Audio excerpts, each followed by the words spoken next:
Happy Monday, Yom Sheni. How's everybody doing? Let's light up the darkness. Who's in the house on a Monday?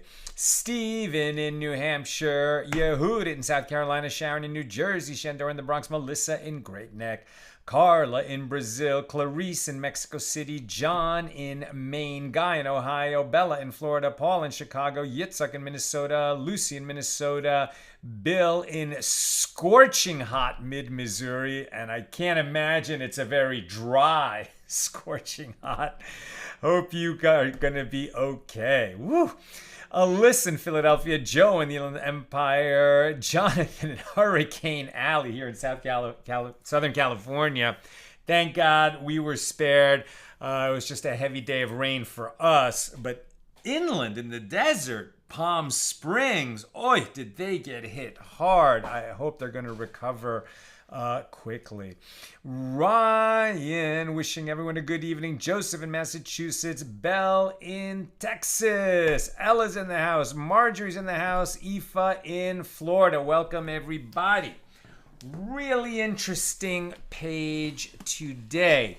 Even though we're definitely, we're here in Tractate Kiddushin, the 25 of the Talmud. These are the laws of betrothal, right? Which is much stronger than the modern notion of engagement. To get out of a betrothal, you need a get, a document of divorce.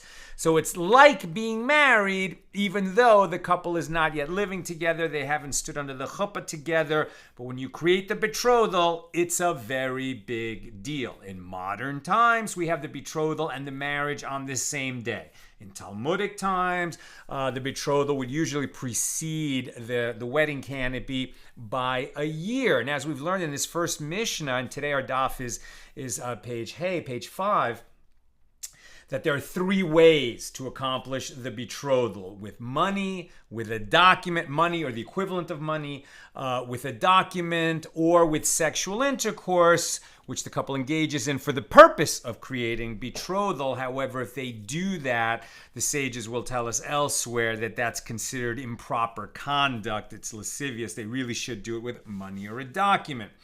Today we'll get a little bit more into how they actually accomplish that, why a document is one of those three ways, how it should be worded, etc.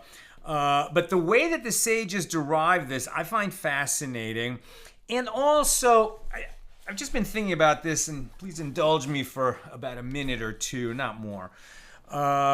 But I find myself often saying, this is difficult for the modern mind. You know, we live in a world that's not like the ancient world. I would like to just pause and make sure that I'm clear on this. Our world differs from the ancient world. The Torah is the same, and the Torah never becomes less relevant or less accurate, right? Just because it was given in the language that people spoke thousands of years ago, the Torah itself never becomes less relevant or goes out of style, including the fact that so many of its laws are about bringing sacrifices in the temple, and the temple was destroyed 2,000 years ago.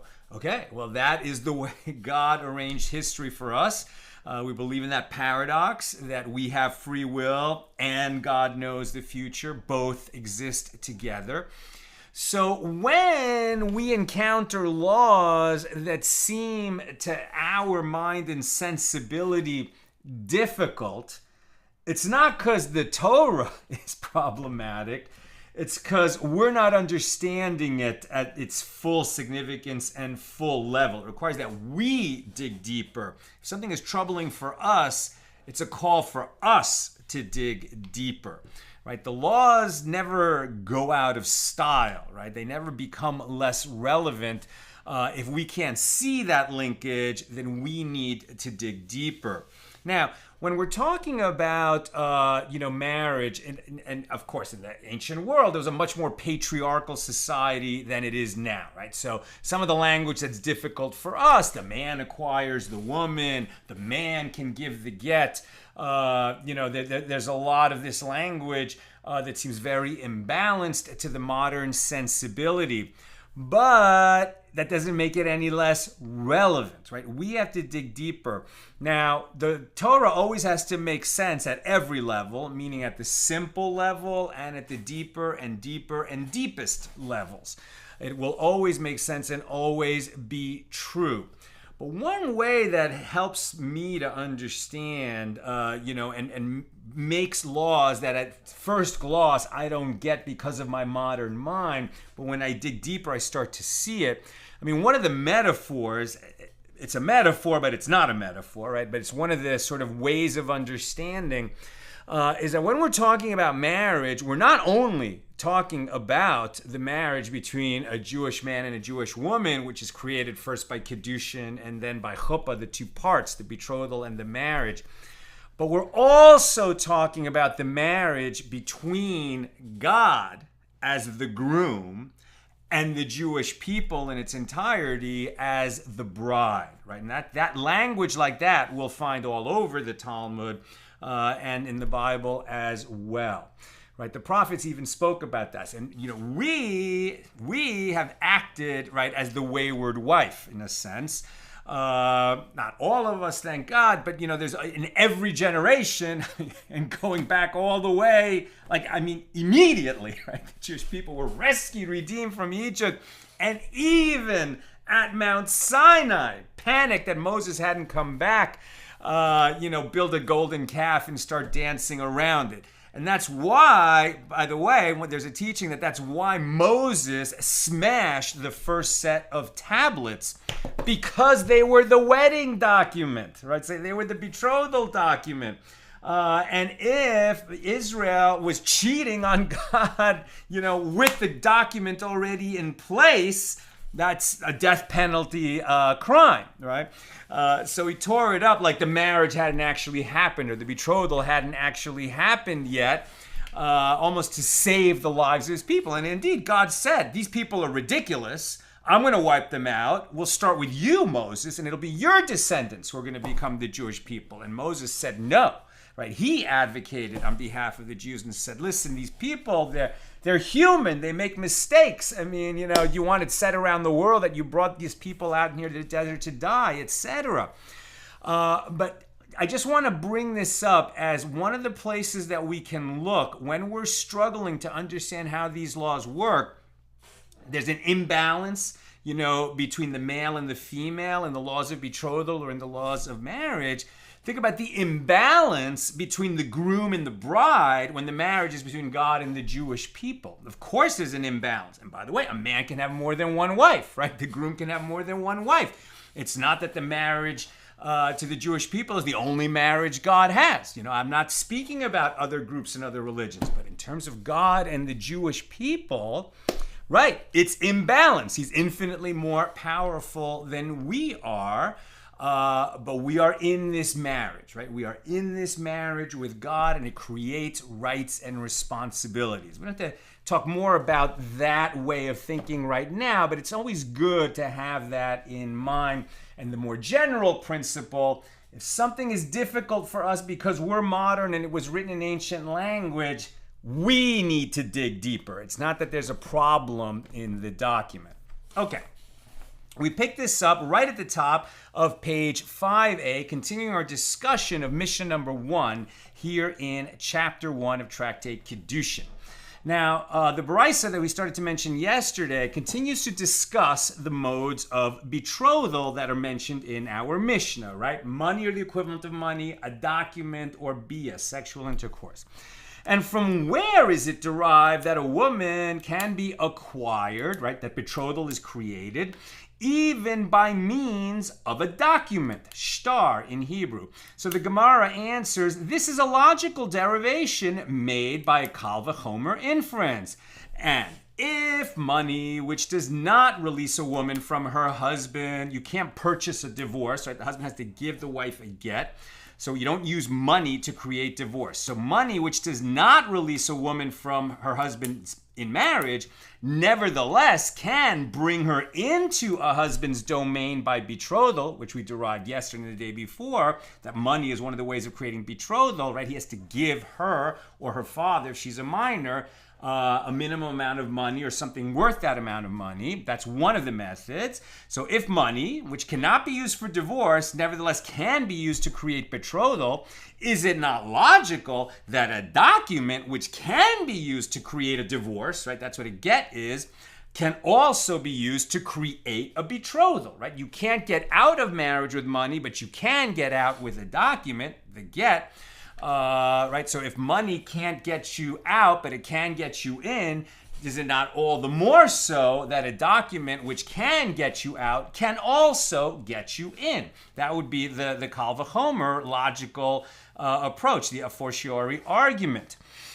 Is it not logical that a document which releases a woman from her husband in the form of a get can bring her into a husband's domain by way of betrothal? Sounds like a logical Kal v'chomer argument, but the Gemara is going to refute that. What is unique about money is that it can affect an acquisition in many contexts, as one can redeem consecrated property with money, or one can pay the second tithe with money, right? The second tithe in most years is used right when the temple is standing and you grow produce in Israel. So the first 2% goes to a Kohen, the next 10% goes to a Levite, and then that next 10% after that is the second tithe, which you use on your pilgrimage to Jerusalem for one of the festivals. But maybe, your farm produces watermelons. It's going to be really unwieldy to carry a bunch of watermelons with you to Jerusalem. So you can redeem the second tithe that you set apart, turn it into money. That money, though, you put aside, and then you tie it up, literally bind it in your hand, and you take that with you to fund your expenses on that pilgrimage. So you can turn second tithe into money. So that's one other thing that you can do with money in a sacred context. Now, will you say that the same also applies to a document with which one cannot redeem consecrated property and one cannot redeem the second tithe? The proof that one may redeem consecrated property only by means of money is that it is written, and he will give the money and it will be assured to him. Consequently, this law cannot be derived by logical reasoning. You can't say that just because money can be used to get into a betrothal but not out of a marriage, but a document can be used to get into out of a marriage, and therefore you could use it to get into a betrothal. You can't tie money and documents in that logical manner because money has other attributes to it in a sacred context that documents don't have. So the logic falls apart. Therefore, our verse, Deuteronomy 24:2, states, and she leaves his house and goes and becomes another man's wife, right? The language of betrothal is actually derived from the verses which explain divorce in the Torah. So explaining a divorce, and she leaves his house and she goes and becomes another man's wife. Now, this verse juxtaposes becoming, i.e. betrothal, to leaving, i.e. divorce. So just as leaving is performed through a document, i.e. a get, so too becoming, right? Entering the marriage can be performed through a document. And the Gemara asks, okay, well, if you're going to make that juxtaposition, that from the way that we leave a marriage, we're going to learn about how we can enter a marriage. And since you leave a marriage with a document, the get, therefore you can enter marriage, or, the precinct of marriage, which starts with betrothal, that you can enter betrothal with a document as well. Now the Gemara is going to say, well, if you're going to juxtapose leaving with entering and say that you accomplish them through the same means, well then, if you can enter marriage by money, right, you can create betrothal by giving her some money, then maybe you can also create divorce with money, right? That's going to be the question. So let one also juxtapose leaving to becoming in the opposite direction. Just as becoming is performed through money, so too leaving can be effected through money. But we know that you can't create a divorce by an exchange of money. So Abaye says, if so they're saying, well, why not? Why don't we allow that? Maybe you can. Maybe you don't need a get to create a divorce. Maybe you can just have an exchange of money. And Abaye says, if you do that, people will say, money brings in and money releases. And if so, can an advocate become a prosecutor? It is improper for the same mode that draws man and woman together to be used for the termination of their relationship. So the Gemara, of course, asks, well, if so, then with regard to a document, the same thing. How can it is inappropriate to use the same means of creating betrothal as you use to end a marriage, right? If it's inappropriate to use money for both the leaving and the entering, then it's inappropriate to use a document for the leaving and the entering. Why is one okay and the other not? And the Gemara answers, the words of this betrothal document are discrete, meaning distinct, and the words of the divorce document are distinct. Right? The two documents differ. They're very different. A document of betrothal certainly doesn't have the same words in it as the document of divorce. If you were going to use money for both entering and leaving, it would be the same basic idea. You could change the amount, but it would still be money. Documents obviously can be tailored for whatever they're trying to accomplish.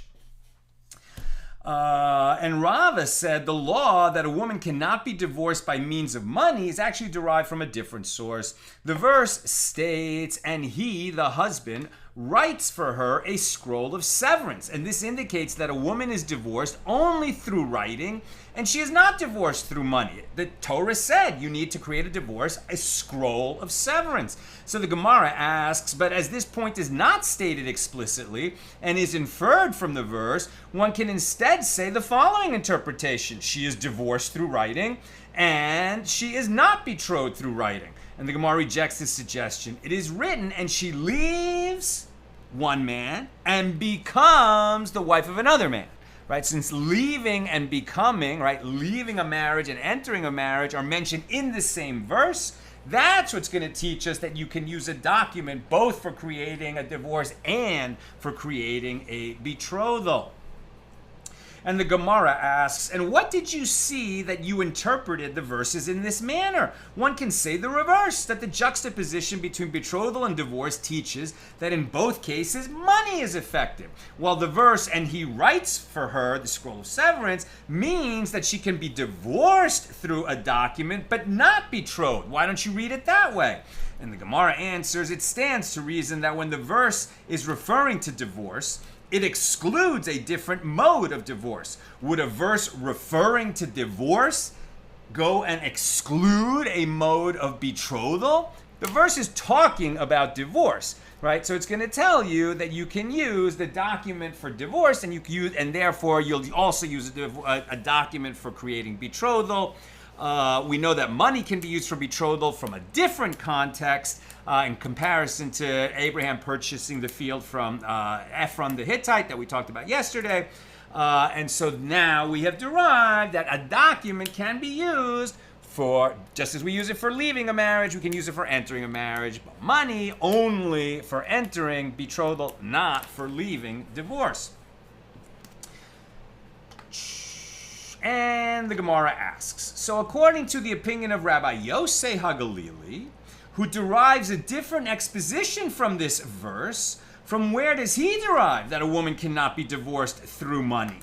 And the Gemara answers that the verse states a scroll of severance, which teaches a scroll, i.e. a written document, severs her from her husband, and nothing else severs her from him.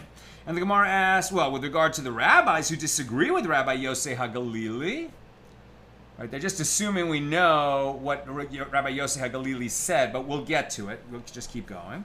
And with regard to the rabbis who disagree with Rabbi Yosei HaGalili, what do they do with this verse, a scroll of severance? How do they interpret it? And the Gemara answers, they require it for the law that a document of divorce must be a matter that entirely severs him from her. The text of the bill of divorce must completely terminate the relationship between them.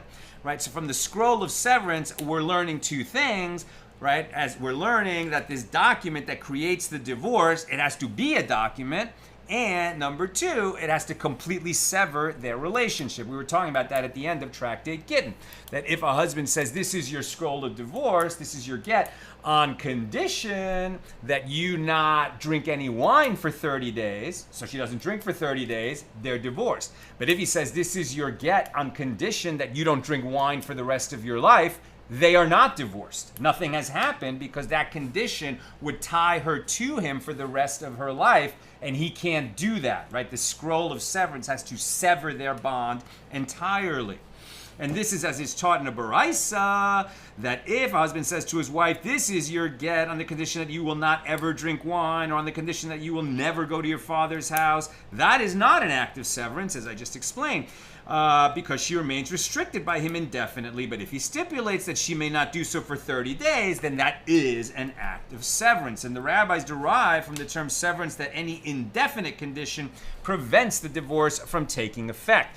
And so the Gemara asks, well, Rabbi Yosei HaGalili that you mentioned before, from where does he derive this requirement that a get must completely sever the ties between husband and wife, since he's using it to teach something different? And the Gemara answers that he derives it from the fact that the verse does not utilize the basic form of the word severance, meaning charis, but rather its conjugate, charissus, and this indicates an additional principle that is derived from the term. And so the Gemara asks, and what do the rabbis do with that other term? And the sages don't bother to interpret it. They've already derived the meaning that they need. New subject. The Gemara asks, it has been shown that one mode of betrothal cannot be derived from another mode of betrothal, as explained in the Baraisa. But why not let one be derived from the other two methods? So now the Gemara is going to say, okay, so our Mishna has said that that you can create betrothal through money or its equivalent, through a document, or through sexual intercourse, right? Sexual intercourse is mentioned specifically in the Torah, that a man, is married, is, having sex with his wife, and then finds some unseemly matter, and he sends her out, right? So just as he sent her out, like you create marriage with sexual intercourse because you can only have sex within a marriage. And money, as we've talked about, and a document, right? And even though the Torah doesn't say explicitly you create betrothal through money, document, or sexual intercourse, the sages showed how they derive that from three different places in the language of the Torah. So now the Gemara is saying, well, I mean, you found specific references in the Torah for each of these three modes of betrothal, but maybe we could have figured that out just by understanding two of them. That once you understand that a woman can be betrothed through money or a document, it would follow that she could be betrothed through sexual intercourse. Or once you understand that she could be betrothed through money or sexual intercourse, it could be derived that she could be betrothed through a document. And what the Gemara is now going to prove is, no, all three are different avenues of creating a betrothal, and you can't derive any one of those three just because you knew the other two. So that's what this analysis is going to be for a little while.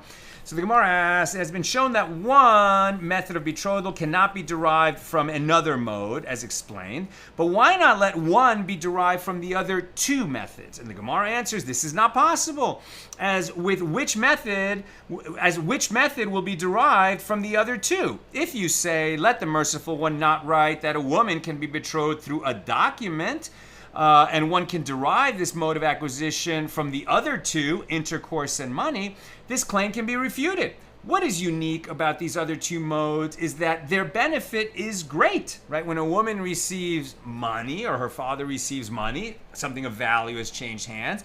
If she has sexual intercourse with the man that she's now going to be, and they intend to be create a betrothal, she gets pleasure from that.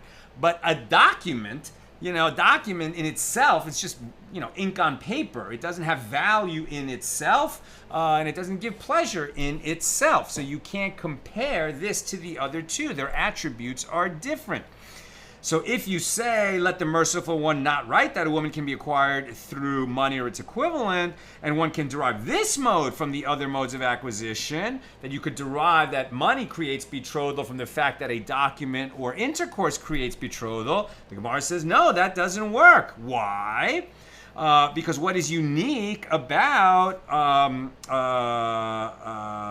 document and intercourse is that these can apply even against her will, right? A yavam, right, the surviving brother of a man who died without a child and left a widow, the yavam acquires his yavama, right? His sister-in-law is going to become his wife through intercourse, even against her will, problematic.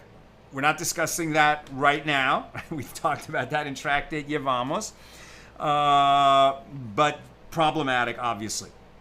Nevertheless, just understanding this one attribute. A Yavam acquires a Yavama through intercourse even against her will, while a document releases a woman from marriage even without her consent, right? We've seen that. A husband can divorce his wife, give her the get, and they're divorced even if she doesn't want it.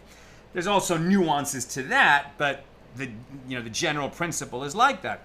And if you would say that money also applies against her will in the case of a Hebrew maidservant whose father can sell her to a master without her consent, enabling one to therefore derive from the other two modes of acquisition, i.e. intercourse and a document, that a woman can be acquired through money, well, this opinion can be refuted as well. In any event, with regard to marriage, we do not find a case in which a woman can be acquired through money against her will. You can't say to a woman or to her father, here, take this money. I don't care whether you want to or not. I'm going to marry her. That doesn't work. It can only be with her consent. Consequently, none of these modes of acquisition can be derived from the other two. Rav Huna says, the ceremony of the wedding canopy, the chuppah, affects acquisition of the woman, right? So now what Rav Huna is saying is, wait a minute, you said the only way to create betrothal is that the husband gives money to his wife-to-be or to her father if she's a minor, or he gives a document of betrothal, or the couple sleeps together with the intent. That can't be against her will, and they sleep together with the intent to create betrothal. Rav Huna is saying there's a fourth way, right? If betrothal just creates this relationship where you would need a get to break it off, but they're not even living together yet, and that this is called acquiring the woman, then the couple standing under the chuppah and getting married, which now leads to them living together and being fully married and removes her from the authority of her father's house, all the more so that should be also considered a method of betrothal, right? And we learned yesterday or 2 days ago that the sages said, no, you can't skip betrothal and go straight to chuppah. But that's the majority opinion, and the minority of that is Rav Huna, who says, why not? Why not? Whatever you're creating with betrothal, the chuppah should create that just as well. Rav Huna says the ceremony of the chuppah affects acquisition of the woman, as is derived from a kal v'chomer inference. If money, which does not enable the wife to partake of terumah as the daughter of a non-priest, betrothed to a priest, may not yet partake of terumah until she actually marries him, nevertheless, this affects acquisition of the woman for the purpose of betrothal. Is it not logical that the chuppah, meaning the wedding ceremony, which now enables her to partake of terumah when this daughter of a Yisrael now marries a Kohen, a priest, and moves into his house, and now she can start eating consecrated food that only priests and their immediate family can eat, since the chuppah makes her part of his immediate family, now she can eat terumah, right? The money that created betrothal was not enough to enable her to eat terumah, but the chuppah does enable her to eat terumah. Wouldn't you say that all the more so then? Chuppah affects betrothal, right? Affects whatever you needed to get out of betrothal. And the Gemara asks, and does betrothal money not enable a woman to partake of terumah? Your logical argument doesn't work. But didn't Ula say, by Torah law, the daughter of a Yisrael, of a non-priest, who is betrothed to a priest, may partake of terumah as soon as she is betrothed, as it is stated, but if a priest buy any soul, the acquisition of his money, he may eat of it. That he can also buy a Canaanite slave, and that Canaanite slave, who's not even a Jew, can eat terumah because he has become part of the priest's household. Right? And so likewise, if he betroths a woman using money, then she can start eating terumah as soon as she is betrothed. And what we'll see is it's a rabbinic decree that prevents her from eating terumah until she's actually stood under the chuppah with him. And what is the reason that the sages said that she, by rabbinic decree, that she may not partake of terumah until she stands under the chuppah and fully marries him? It is a rabbinic decree lest they pour her a cup of terumah wine in her father's house while she's still living in her father's house before she moves into her husband's house. and she give to her brothers and sisters to drink. Right? If she's living in the priest's house, there's not going to be any confusion. Okay, people in the priest's house can drink terumah. Drink terumah wine. If there's a guest there, he can't drink terumah wine, but they're accustomed to knowing that, the household can drink it and guests can't. But if she is living in the house of her father, who's not a priest, and with her family, brothers, sisters, etc., and she's the only one in the house because she's betrothed to a priest that is permitted to partake of terumah wine or terumah food, it could easily lead to a mistake being made, and other people in the house eat terumah, which is consecrated food that would be a transgression for them to eat. So that's why the rabbinic decree is in place to prevent that. So, if so, by Torah law, so now that Rav Huna's argument, right, that money doesn't permit, a woman to partake of terumah, but chuppah does. Therefore, if money is a way of creating betrothal, chuppah all the more so should be a way of creating betrothal. But now he said, well, no, money actually does enable her to partake of terumah. So that argument fell apart. So the Gemara amends Rav Huna's statement and says, no, he refutes the opinion that entering the chuppah does not affect betrothal, right? Rav Huna argues against that with a different argument. He says it like this. If money, which does not complete the acquisition of a woman, as a young woman remains under her father's authority with regard to certain issues, nevertheless affects acquisition for her for the stage of betrothal, is it not logical that the chuppah, the wedding canopy, which completes the marriage, since it entirely removes a young woman from her father's authority, can affect acquisition for betrothal on its own? Right? It's a good argument that Rav Huna is making. But the Gemara rejects this claim, and we're on 5b now. What is unique about money is that it can affect acquisition in many contexts, as one can redeem with money consecrated property or second tithe, as we mentioned earlier. And this is not so with regard to a wedding canopy, which is ineffective in affecting any acquisition other than marriage. Right? The chuppah only works for marriage. Money, you can use it to acquire things in many different contexts, including sacred contexts. Therefore, in the case of betrothal, money can affect betrothal, but the chuppah cannot, says the Gemara. And the Gemara then argues with itself and says, well, the law of sexual intercourse proves otherwise, as this act serves to affect acquisition of a woman, despite the fact that it is not a valid mode of acquisition in any other context. So if you're going to say, well, chuppah can't be used to create betrothal, just because money acquires things in other contexts, including betrothal, but chuppah only acquires in the context of marriage, well, sexual intercourse has that same property. It can be used to create betrothal. It's used marriage, but it's not used to acquire in any other context. So the Gemara counters that argument. What is unique about sexual intercourse is that it does affect acquisition of a yevama, right? The yavam and the yevama become married when they perform yibum, right? The man dies, leaves no children, leaves a brother and a widow. The brother and the widow, how do they perform yibum? They sleep together. Now, in that context, sexual intercourse is all they need to do. They don't stand under the chuppah. When they sleep together, they're married. They become man and wife. Their first child is going to be the heir of the brother who died, and then any subsequent children will be their children and the heir of the brother. So that is a context, the yibum context, where sexual intercourse, performs a very strong function. What is unique about sexual intercourse is that it affects acquisition of a yevama, whereas a yavam does not acquire his yevama through the chuppah, through a wedding canopy. So the Gemara answers, money proves otherwise, as money cannot be used to acquire a yevama, and yet it is a valid mode for acquiring a woman in betrothal. And the derivation has reverted to its starting point. The aspect of this mode, money, is not like the aspect of that mode, intercourse, and the aspect of that mode, intercourse, is not like the aspect of this mode, money. They have different attributes. They're both roads that can be used to create betrothal, but they're not comparable because they have very different qualities.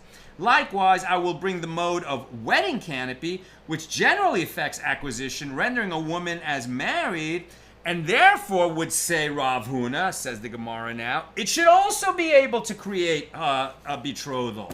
But the Gemara immediately rejects this argument. What about the fact that the common denominator of money and intercourse is that their benefit is great? And the Gemara said, meaning they give pleasure. And the case of a document proves otherwise, as no great pleasure is derived from receiving a document, and yet it can be used to acquire a woman in betrothal. And the Gemara answers, what is unique about a document is that it can release a Jewish woman from her husband in the form of a get. And the Gemara answers, money and intercourse prove otherwise, as they do not release a woman, and yet they are valid modes of acquisition for betrothal. And once again, the derivation has reverted to its starting point. The aspect of this mode is not like the aspect of that mode, and the aspect of that mode is not like the aspect of this mode. Their common denominators that they generally affect acquisition, and they affect acquisition here with regard to betrothal. Likewise, I will bring the mode of the chuppah, which generally affects acquisition, and therefore it should also affect acquisition here. But the Gemara again rejects this claim. What about the fact that the common denominator of all three modes of acquisition is that they are effective in certain situations against her will? A get, sexual intercourse in the case of a yavama, and money with regard to a Hebrew maidservant all affect acquisition of a woman against her will. Therefore, the mode of a chuppah cannot be derived from these methods, as a wedding canopy is never effective against a woman's will. She must enter it willingly. And in response to this claim, Rav Huna would answer, in any event, with regard to marriage, we have not found a case in which a woman can be acquired through money against her will. You just mentioned a female slave, right? A maidservant, a Hebrew maidservant. Okay, we're talking about marriage and betrothal. We're not talking about slavery. So consequently, it is possible to learn from the modes of money, a document, and intercourse that the wedding canopy likewise should affect betrothal. Rava said there are two refutations to this matter of Rav Huna. One is that we learned in the Mishna that a woman can be acquired through three modes of acquisition, and we do not learn that there are four modes. Right? It's very simple. Rava is saying, listen, Rav Huna, sounds nice, all your logical reasoning that the chuppah should be a method also, but we are Amoraim, we are rabbis of the Gemara, and the earlier rabbis who had more knowledge than we did, not less, because they were closer in time to the revelation at Mount Sinai. The rabbis of the Mishnah left it for us and said, there's three ways that you can betroth a woman. Money, or its equivalent, document, or sexual intercourse. They didn't include chuppah, so it's nice all these, mental gymnastics that you're doing, but the Mishnah proves otherwise. That's the first argument, says Rava. And furthermore, doesn't entering the chuppah complete a marriage only by means of an act of betrothal which precedes the chuppah? And can one derive that entering a chuppah affects acquisition without betrothal from the case of entering a wedding canopy that affects acquisitions by means of betrothal? Consequently, entering a wedding canopy alone cannot affect betrothal, right? Rav is saying, listen, every time that you've been saying that the chuppah completes a marriage, the chuppah enables a woman to eat terumah, a chuppah removes her from the authority of her father, etc. Every time that you're mentioning a chuppah, that chuppah was preceded by betrothal, right? So there was no chuppah without betrothal. That's why the chuppah is able to finish the job. You can't say that a chuppah without betrothal creates what betrothal would have created. You just made an assumption, you pulled it out of thin air, Rav Huna, says Rava, and that won't work.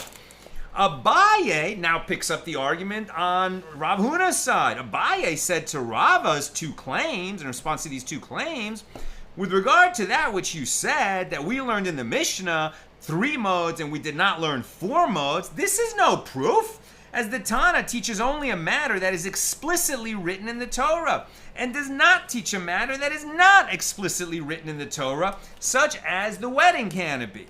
Interesting, because it wasn't really explicitly written in the Torah, except to say that when a woman, leaves marriage and marries another man and becomes another man, all right, we use the word taking in that verse, and taking, the verb for taking in the acquisition of a field, that's how we derive that money works, and that she becomes, right, she leaves one man and becomes the wife of another.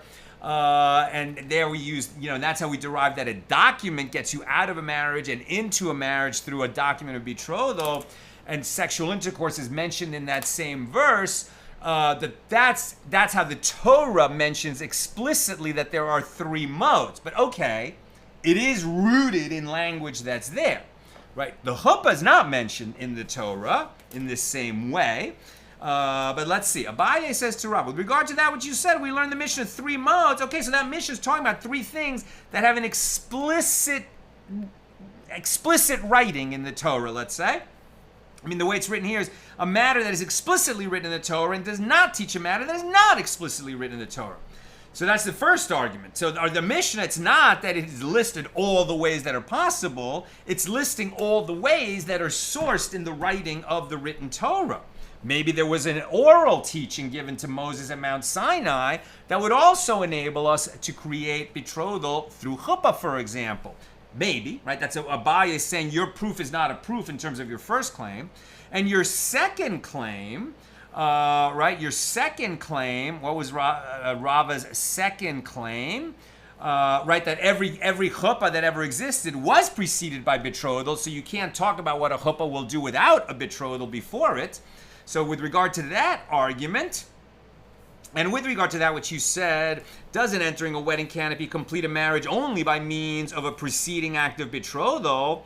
This is also what Rav Huna is saying, i.e. Rav Huna incorporates this claim into his reasoning. If money which does not complete a marriage after money, i.e. after a woman has betrothed through money, an additional monetary gift cannot render her a fully married woman, and yet this affects acquisition for the purpose of betrothal, is it not logical that entering a wedding canopy, which is more powerful than money in the sense that it can complete the marriage even after betrothal was created by money, should affect acquisition at the stage of betrothal? That was Abaye's argument, and the subject ends. They just leave it there. Now, chuppah does not create betrothal, but it is interesting that in modern times, when we have the wedding and we do it all in one day, now we do actually do betrothal, right? We do betrothal, and that's done with the ring, right? The ring that the husband gives the wife, right? We do it under the chuppah, but it creates Kiddushin, right? It creates the betrothal. That is the exchange of an item of value. You'll find that in the frum world, in the Orthodox world, some men wear wedding rings, but many don't. Right? Because that's just like a custom. The woman's ring, the woman's wedding ring, it's not that it's so much important because it says to the world, hey, I'm married, right? But it was given to her under the wedding canopy to create Kiddushin, to consecrate her Kiddushin is consecration, and removes her from being permitted to all other men in the world and makes her permitted only to her husband, right? And the exchange of value for that, the money equivalent, was the ring, right? That's what the ring is used for. It creates Kiddushin. We leave the argument there, and because you do that ring, you see that you don't only do chuppah. You still do Kiddushin, you just do it on the same day. Now, new subject. After discussing the sources for the modes of acquisition listed in the Mishnah, the Gemara analyzes these laws in greater detail. Now, the sages taught in a Baraisa, Tosefta 1:1, how is betrothal performed through money? All right, now, let's just go into these ways of creating betrothal. We've agreed that money, that he gives her something that is worth at least one peruta, either a peruta, right, the coin itself, or something that is worth at least that much money. Okay, so let's analyze. Okay, we're gonna use the method of money, but there's gonna be a lot more specifics to it, right? If a man gave a woman money or an item worth money, and he said to her, you are hereby betrothed, mekudeshet, right? Betrothed, you see the Lord, betrothed is mekudeshet, which has kiddush in it, right? Kiddush, kaddish, kiddush, that same language of consecration. which specifically means set apart. Things which are holy are set apart. So you are hereby consecrated to me, but here we're translating betrothed, right? You are hereby betrothed to me. Or if he said, you are hereby betrothed, not using the word kiddush, but you are hereby betrothed using the word me'oreset to me. Or if he said, you are to me as a wife, right? So the language is not so particular. According to this, the sages, the majority, said you can vary up the language, right? What he's done is he's giving her money for the purpose of creating betrothal. So does he have to have an exact formula? And if he changes the language of the formula, there's no betrothal? No, because he could say it like this. You are hereby betrothed to me, using the word mekudeshet. Or you are hereby betrothed to me, using the word me'oreset. Or you are to me as a wife. In all these cases, she is betrothed, right? So the exact language doesn't matter. But if she is the one who gave the money to him, and she said, I am hereby betrothed to you, or I am hereby betrothed to you, using me'oreset, or I am hereby to you as a wife, then she is not betrothed. He can vary up the language when he gives the money to her. But if she gives the money to him, then it doesn't matter what language they use, there's not going to be a betrothal.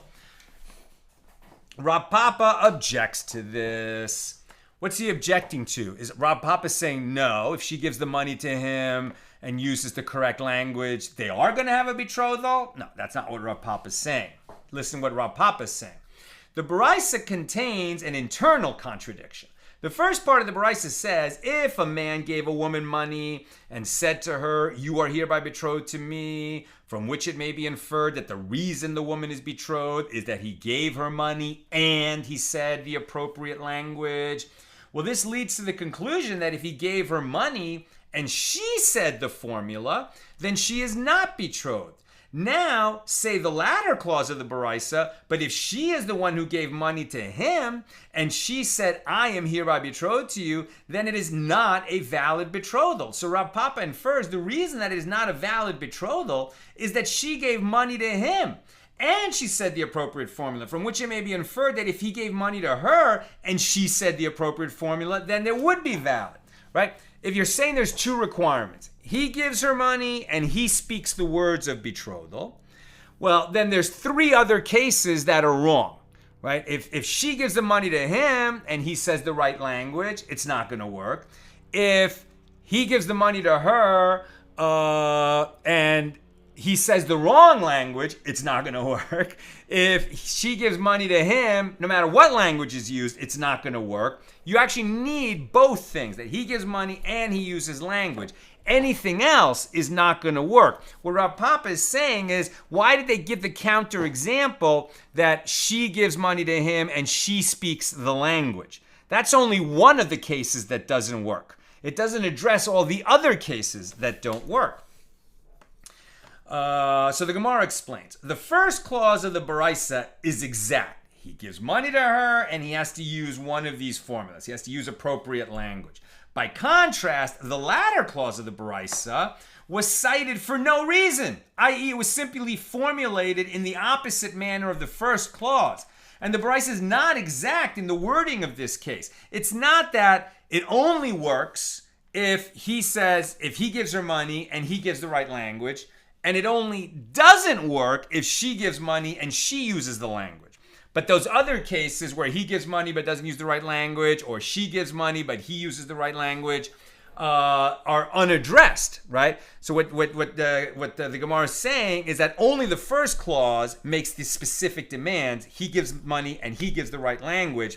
That latter clause was in no way meant to imply that that's the only wrong way. There's multiple wrong ways. So rather, the Gemara retracts the previous explanation in favor of the following. This is what the Baraisa is saying. If he gave the money and he said the formula, it is obvious that it is a valid betrothal.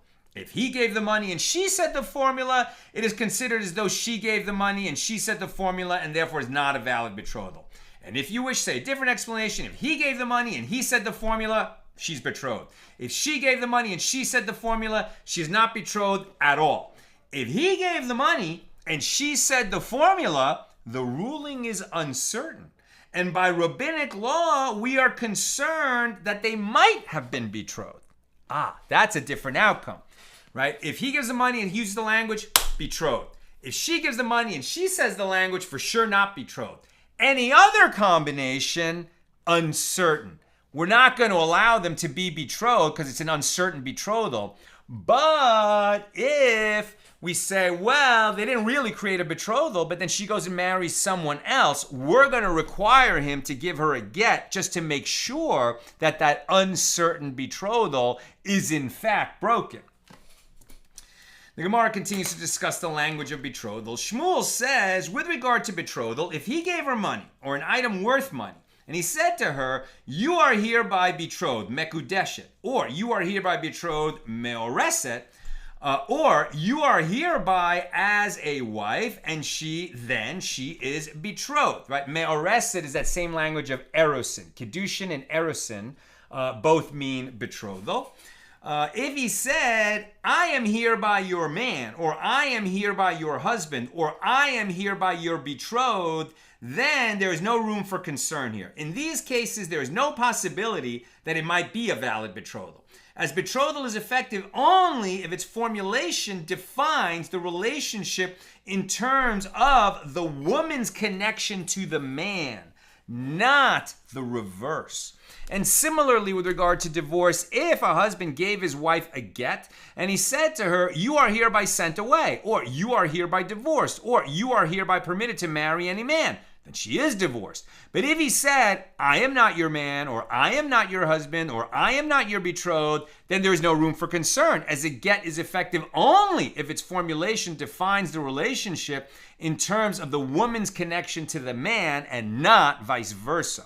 Rav Papa said to Abaye, is this to say that Shmuel holds that ambiguous intimations, i.e. incomplete expressions that can be understood only from their context, are considered like unambiguous intimations? In the cases listed by Shmuel, the woman is betrothed despite the fact that the man did not say, you are hereby betrothed to me, but merely something like, you are hereby betrothed. And the statement itself does not include the detail that the speaker intends to betroth her to himself. And yet Shmuel maintains that the betrothal is valid, right? Don't you have to have exact language? Why is this nearly good language good enough?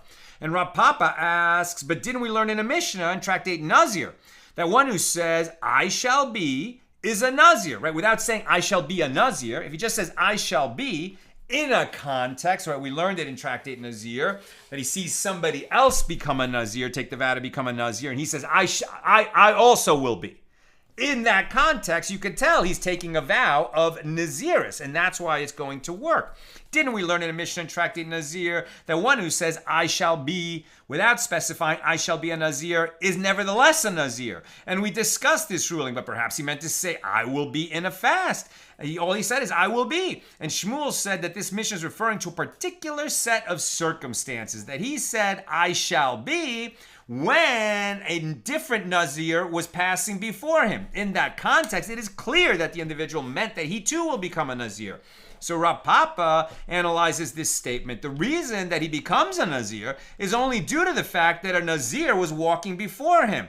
But if this were not the case, no, this statement would not be considered a vow of Naziris. And this indicates that according to Shmuel, ambiguous intimations are not considered like unambiguous intimations. But the Gemara rejects this. With what are we dealing here? Shmuel is referring to a case where he said the formulation and added the phrase, to me. For example, he said to a woman, you are hereby betrothed to me. And the Gemara asks, well, if so, what is Shmuel teaching us? If the man stated the full formula, it is obvious that she is betrothed as he used the standard expression of betrothal. And the Gemara answers, these last expressions are what he teaches us. The novelty of Shmuel's statement, we're on page 6a now, I'm almost done. Questions or comments, get them in. The novelty of Shmuel's statement is that with regard to the second set of pronouncements, there is no concern at all that a valid betrothal or divorce might have been performed. And the Gemara explains why, according to Shmuel, these pronouncements are not of concern. Here in the case of betrothal, it is written, when a man takes a woman, Deuteronomy 24:1, which indicates that the man is acting to change the status of of the woman. And it is not written that he takes himself or gives himself to her, as in the case of one who says, I am hereby your man. And likewise, it is written here with regard to divorce, and he sends her. And it is not written that he sends himself from her, as in the case of one who says, I am not your man. The sages taught in the Brisa that if a man says to a woman, you are hereby my wife, or you are hereby my betrothed, or you are hereby acquired by me, then she is betrothed. If he said to her, you are hereby mine, or you are hereby under my authority, or you are hereby bound to me, she is also betrothed. And the Gemara asks, but as the law is that she is betrothed with regard to both sets of statements, let the Brisa teach all of them together. Why does the Brisa divide these statements into two groups? And the Gemara answers, the Tana, the Rabbi of the Mishna, heard them as two sets of three, and so he taught them in that form. He heard each sequence of three cases as separate laws from his teachers, and therefore he preserved them as two sets of three. A dilemma was raised before the sages. If a man betrothing a woman said, you are hereby unique to me, what is the law? Is this woman betrothed? Similarly, if he said to her, you are hereby designated to me, what is the law? If he said, you are hereby my helper, what is the law? If he said, you are hereby my counterpart, what is the law? If he said, you are hereby my gathered one, what is the law? If he said, you are my rib, what is the law? If he said, you are hereby my closed one, what is the law? If he said, you are hereby beneath me, what is the law? If he said, you are hereby my seized one, what is the law? And finally, if he said, you are hereby my taken one, what is the law? What is the law? He said something very similar to you are hereby betrothed to me. Maybe it was only a metaphoric similarity. The language definitely was not the language of the formula. But we've already said, okay, the formula is subject to some variation, okay, but were these variations too far afield to actually create betrothal? The Gemara doesn't answer. Instead, the Gemara says, well, you can resolve at least one of these dilemmas, as it is taught in the Brisa with regard to one who says to a woman, you are hereby my taken one, she is betrothed, because it is stated when a man takes a woman. That's that language of acquisition, kone, which does create betrothal, but those other verbs, we don't know. We just don't know, at least not as of now. Tune in tomorrow to learn more. All right, let's take some comments or questions here on Kiddushin, page 5.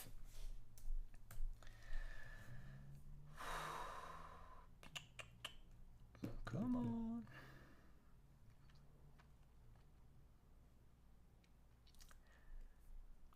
Jonathan, in Pirkei Avos, there was a Mishna about acquisition, which uses the verb liknot, acquisition, and it said that God acquired 5 things: Torah, heaven and earth as one thing, Abraham, Israel, and the temple. And the same word as used here for a man acquires, and this emphasizes even more this parallel marriage between God as the groom and Israel as the bride. Thank you, Jonathan. Exactly. Which I mentioned at the beginning of our class today, that even as we're learning these laws about how a husband and wife become married, there's definitely a spiritual dimension of this, which comes up very often in rabbinic literature and even in the Bible, it's overtly, this idea, that's what the Song of Songs is all about, and several prophets mention it also, this idea that God is the groom and Israel is the bride, right? And tragically, Israel has been a wayward bride, but nevertheless, God made a covenant, that he would, it's interesting, right? If a woman cheats on her husband, then he has to divorce her and he cannot marry her again. The Jewish people have cheated on God, as it were, and yet he always takes us back. Now, I think what you could say, that this is where the metaphor breaks down in the sense that the entire Jewish people never cheated on God, right? There has always been members of the population that have left the fold, as it were. Tragically, that in ancient Israel even went and performed idolatry, which, after enough people did that and enough generations of that, God got furious and threw the people out of the land and, visited other consequences on the people. But there's always been a core, that really remains faithful in this marriage. Nevertheless, it's a very good sort of spiritual framework with which to re-examine laws of marriage and divorce when we look at that holy marriage, spiritual marriage between God and the Jewish people. Bill says, I have a thought. As a rule, we understand the perceived power imbalance in the rituals of marriage as being conditioned by the metaphor of the marriage between God and Israel. However, we're just told the betrothal is not valid if the groom says, I will be your man. Meanwhile, God often describes his relationship to Israel as, I will be their God. Not sure what to make of it. I mean,